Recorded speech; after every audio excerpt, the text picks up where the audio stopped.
Hey guys, it's Ryan.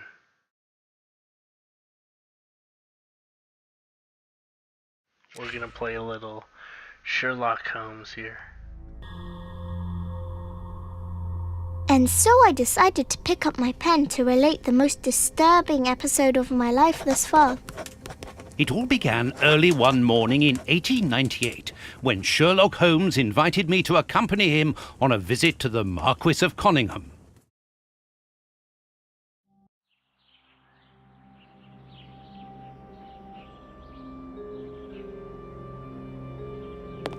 Watson, my dear fellow, we can now go and inform the Marquis that we have found the Samoan necklace, and very much faster than Inspector Baines, too, which pleases me. Have you really solved the theft, Holmes? And so quickly? I have indeed, Watson, and believe me, it was completely unnecessary to spread out all over London, as our friend Baines thought was best. He likes to boast that his methods are equal to mine, but once again the outcome has contradicted him. After all these years of accompanying you upon your investigations, I thought that by now I should be reasonably capable of following your train of thought. But in this particular case, I must admit that I don't understand anything at all. Ah, you see, but you do not observe, Watson. There lies the difference. It is a matter of course. A matter of course? In the middle of the night, when everyone is fast asleep, the service bell within that room rings out and alerts the servants. They dress quickly and come running, but the door is locked and there is a strong smell of burning from within.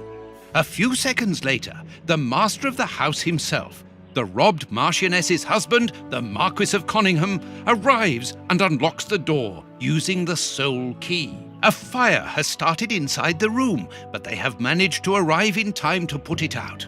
It is at that moment that the Marquis realizes that the famous Samoan necklace, which had been safe within its glass cabinet only a few hours earlier, has now disappeared. In order to explain, let us confirm my theory before the arrival of Inspector Baines.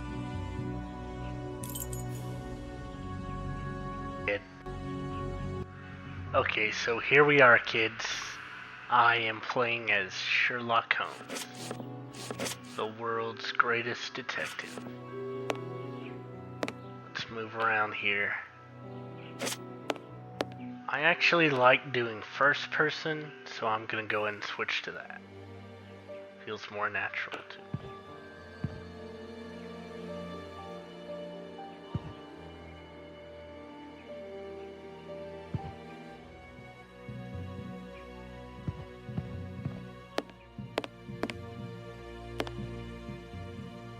This window was cut with a diamond, a clean, discreet piece of work. This is where the necklace was. See how tiny the hole is, and not one fingerprint upon the window.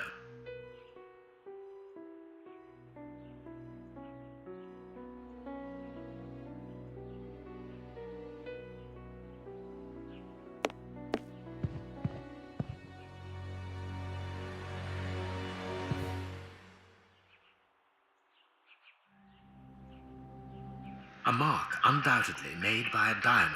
Someone tried to cut the glass, but he was interrupted. Therefore, the thief tried to escape through the window, but he was interrupted.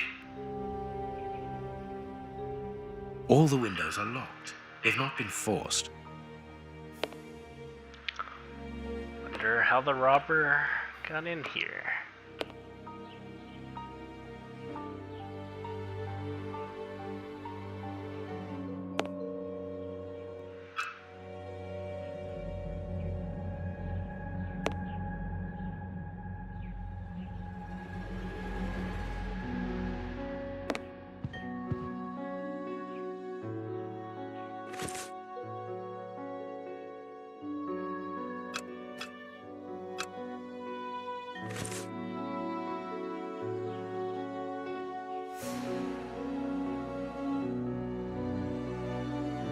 Check this music out.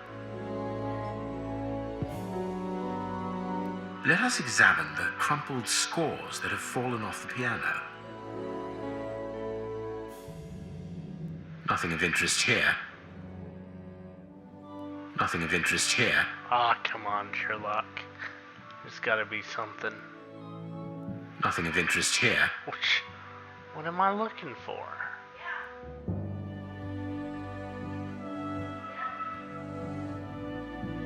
Nothing of interest here. These sooty prints were left by a tiny hand. I don't understand why these music scores are covered with soot.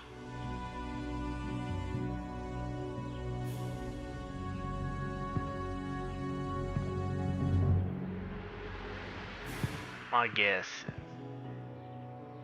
something to do with the chimney over here.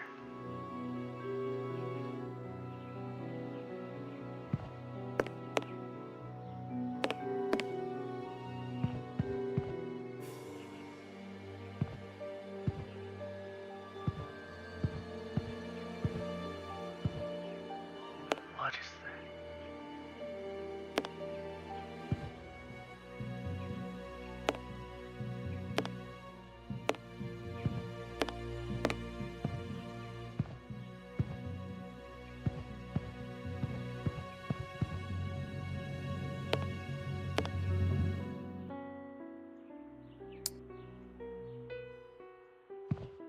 There's a clue. These documents are not very interesting, even though they're addressed to the Minister of Maritime Affairs. The Marquis himself.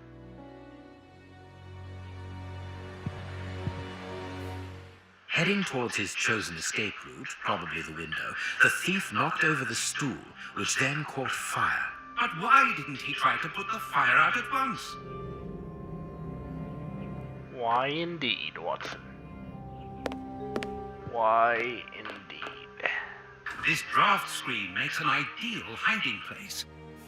As the theft was committed at night, I conclude that the thief hid himself behind the draft screen and waited until he was alone in the room. Oh, Strange, there aren't any prints. Yet I'm sure that the thief hid here.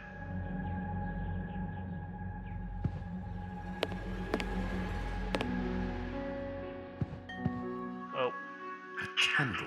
It must have fallen from the chandelier. Not very well kept, this aquarium. I can see a dead fish floating on the surface.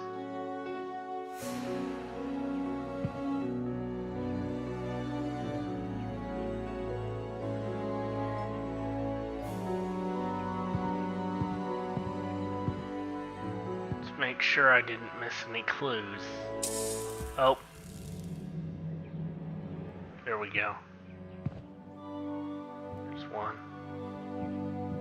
The fire started here, just beneath the bell pull. Whoever pulled the cord would have had his feet in the fire, unless it was pulled before the fire started. Strange. There are some objects here that have been knocked over. Oh, All the windows are locked. They've not been forced. I think we knew that. Okay.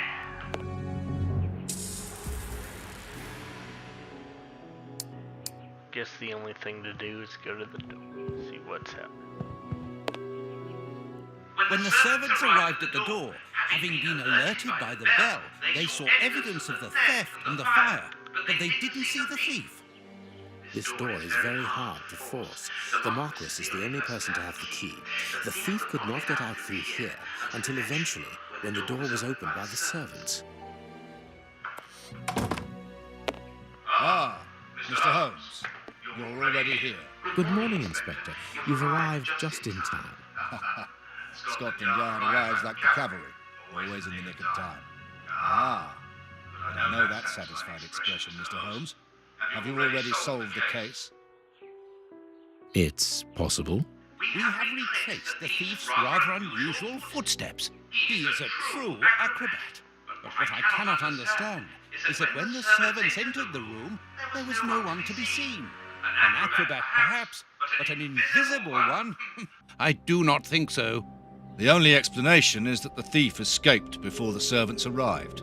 I don't know how, but there is no other way. Half a point for the doctor, nil for the inspector. I am pleased to see that you find the situation amusing, Mr. Holmes. Very well then, explain. Dr. Watson was correct when he mentioned acrobatics, but he is mistaken about the nature of the acrobat. As for you, Baines, you're quite incorrect, as the thief was in the room when the servants entered. Explain, for heaven's sake, Mr. Holmes. Watson, how could a thief be missed in the middle of 8 men? I don't know. Because he is very small? Stop teasing us, Holmes. Exactly, because he is small and remarkably agile. You're thinking of a monkey? And a trained monkey at that, without a doubt, a Leontopithecus rosalia from Central America. The animal had been hidden inside the room for several hours, calmly awaiting the signal from his master. Once night had fallen and the room was empty, a high-frequency whistle alerted the monkey that it was time to begin the procedure for which he had been trained. The monkey emerged from his hiding place and used the point of a diamond to open the glass cabinet and steal the necklace. He headed across to the window by the chimney, but knocked over the stool, which in turn knocked aside the fire guard and started the fire. The frightened monkey jumped from the chimney by swinging from the bell pull, thus alerting the house servants. He then went to the window and began to use his diamond to cut a hole, but was interrupted by the staff trying to gain entry via the door, and he panicked again. He ran across the piano, scattering the music scores onto the floor, before hiding inside the chandelier, knocking over a candle.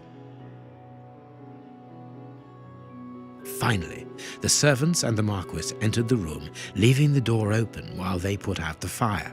It was during the confusion that our agile little thief made his escape through the doorway.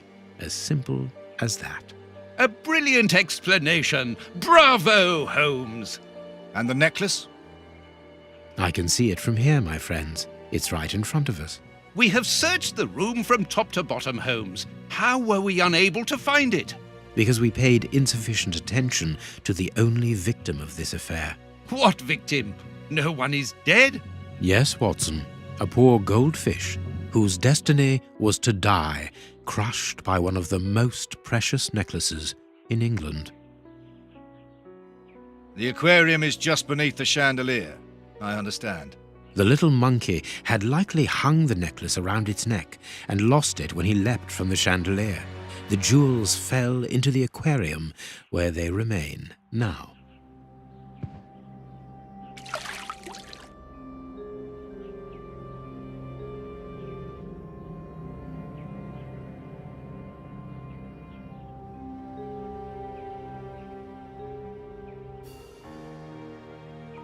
Marquis, here is your necklace, intact, just a little wet. Mr. Holmes, this brilliant demonstration does credit to your reputation. Thank you so much, Marquis. Do you wish to verify the authenticity of your jewel? No, I recognize it. I have spent many hours admiring it, you know. Good. I will return it to its box and... Inspector, a bank has just been held up. You must follow me at once. Orders of Scotland Yard. What times? Sirs, duty calls. My regards, Marquis. And well done again, Mr. Holmes. There, the necklace is in its box. We've lost enough time here. Let's go home, Watson. Ah, very well, as you wish. A good day to you, Marquis. With pleasure, gentlemen. And once again, thank you.